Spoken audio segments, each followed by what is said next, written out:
Salutations, chères épouses guerrières du Seigneur. Je bénis le nom de notre Jésus pour ce qu'il fait avec nous au milieu de vous, chères épouses guerrières du Seigneur. Et ce matin, c'est vraiment poussé par l'Esprit que je viens te communiquer cette parole d'encouragement. Alors, j'aimerais commencer avec cette question.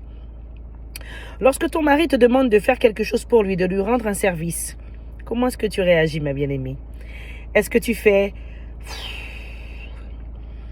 Est-ce que tu commences à le sermonner en lui disant « Ouais, mais il faudrait peut-être que tu commences à faire ça toi-même, etc. Je suis très occupée, j'ai des choses à faire. » Amen.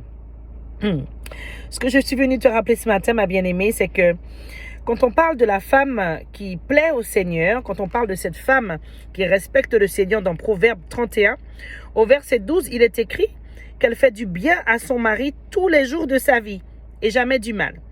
Amen.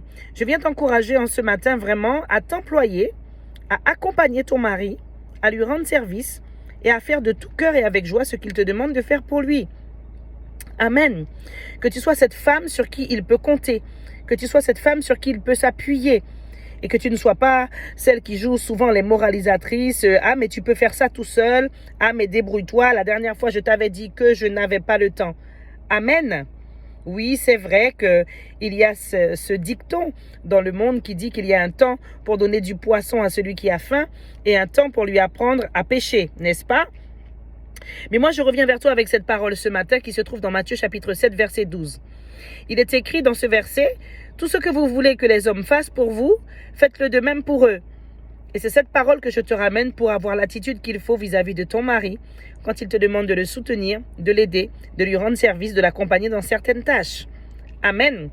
Que tu puisses comprendre ce matin, chère épouse, que puisque tu es d'abord l'épouse du Seigneur avant d'être celle de ton mari, tu dois vraiment tout faire pour plaire à Dieu dans ton attitude vis-à-vis de ton mari et vis-à-vis de cet époux que Dieu t'a donné. Tu dois vraiment tout faire pour l'aider, pour contribuer à son évolution, à son épanouissement et à son élévation. Amen. Donc vraiment, je t'encourage à cultiver cela.